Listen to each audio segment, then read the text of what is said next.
The number of crime cases involving mass riots in Kazakhstan increased to 695. 780 people are suspended of having committed grave and especially grave crimes during the pogroms, and about 700 of them are under arrest, Azamat Sargazin, senior AD to the country's Prosecutors General, reported. He added that the 44 pre-trial investigations have been launched on the acts of terrorism. Cases have been initiated in connection with 15 murders and 6 episodes related to propaganda and calls for the seizure of power. As for administrative offenses committed during this state of emergency, most of those who were arrested by the court have already been released.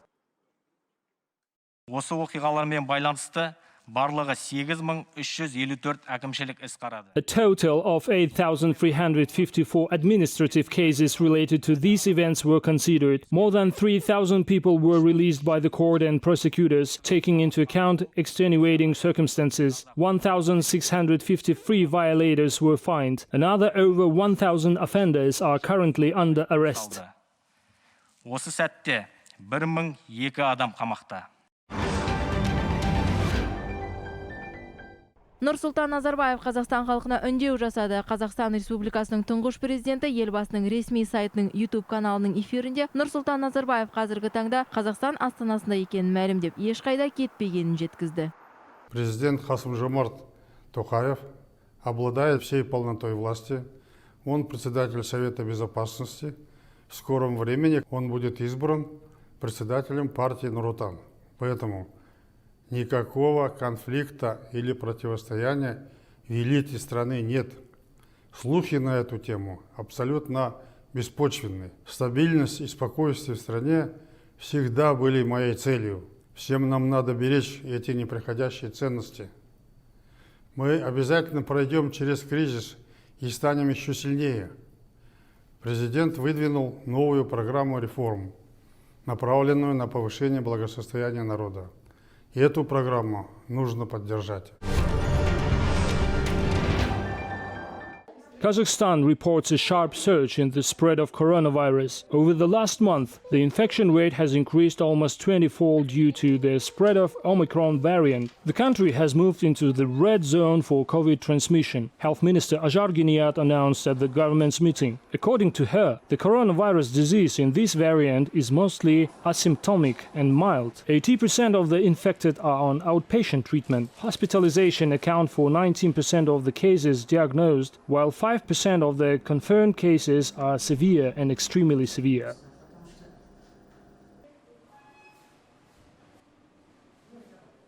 The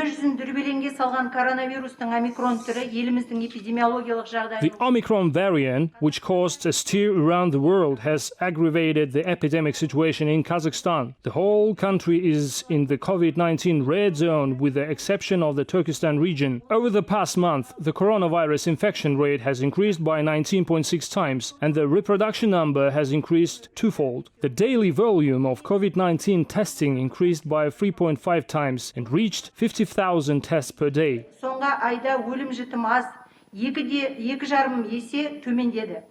Giniyat also reported that the vaccination rates in Kazakhstan has fallen by 1.6 times and the revaccination rate decreased threefold. The country has formed the staff to assess the increase in the incidence rate and the measures taken. Systematic work will be carried out with each region.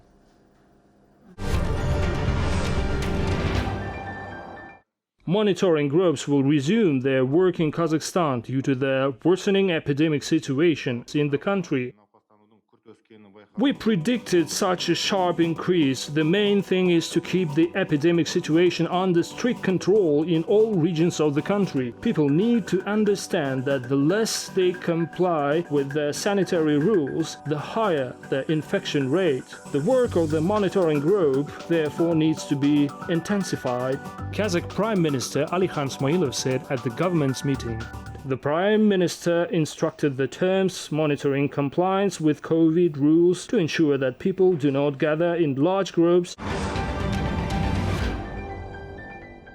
Kazakh government adopted an operational action plan to stabilize social and economic situation in the country. In addition to the main goal, it is aimed at the safety and comprehensive support of Kazakh citizens and business entities, Prime Minister Alixan Smilov said at the government's meeting. He noted that the plan includes assistance to those suffered in riots and deferment on bank loans of them until the end of the state of emergency. Tax and customs audits of state revenues agencies will be suspended in Kazakhstan until February 1. The document includes 51 measures in such areas as restoring public order, social and other infrastructure, social issues and preventing unreasonable rise in prices. Alixan Smilov highlighted measures to reduce the burden of business. Until February 1, 2022, tax and custom audits of state revenues agencies as well as notification on desk audit will be suspended. Together with the Atamikan National Chamber, it is planned to set up and adopt a program to raise incomes. I would like to note that the issue of increasing people's income should be the most important for us. Any plan, any program should be preliminary aimed at the rising incomes of Kazakh citizens. The effectiveness of work will be evaluated precisely by this indicator at all levels of governance. Also, Alixan Smilov stressed that the government needs to take deeper and more systematic measures to prevent rising inflation. He instructed the Ministry of National Economy with the state bodies to submit the government and set off measures to control and reduce inflation by the February 1.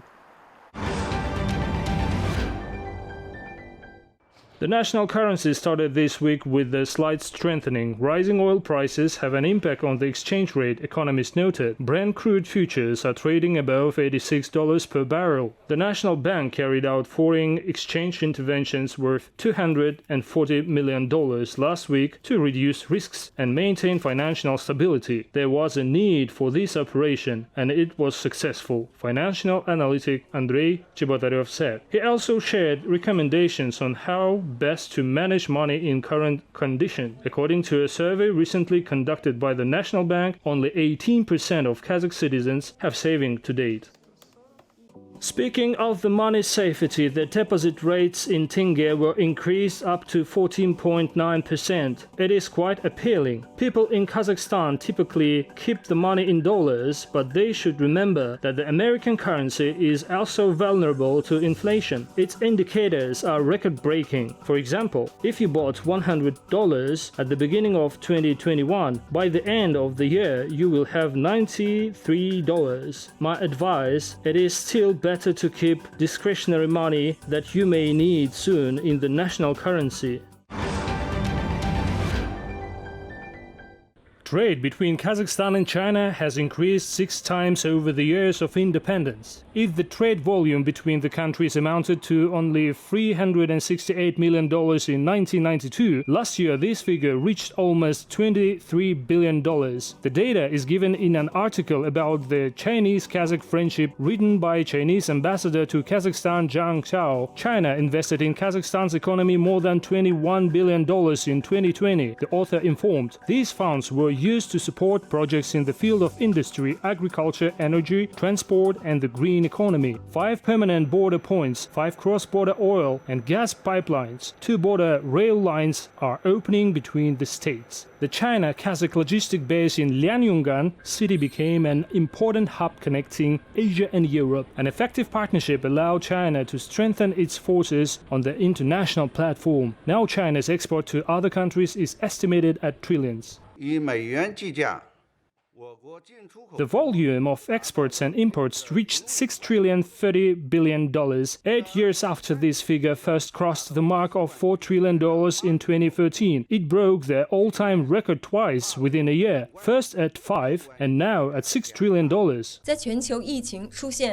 China's foreign trade kept improving, both quantitatively and qualitatively, aimed at the constantly emerging outbreaks of the pandemic in the world. For 13 consecutive years, China has been the world's largest exporter. We have achieved figures that far exceeded expectations and will be a good start to the 14th five-year plan.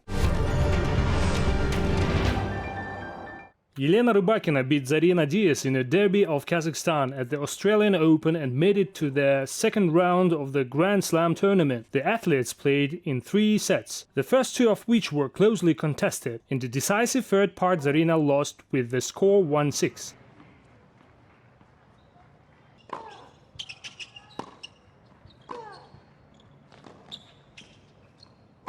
Елена Rybakina is the 12th strongest tennis player in the world. Tomorrow she will have a game with Zhang Shuai from China. The winner will make it to the third round of the competition.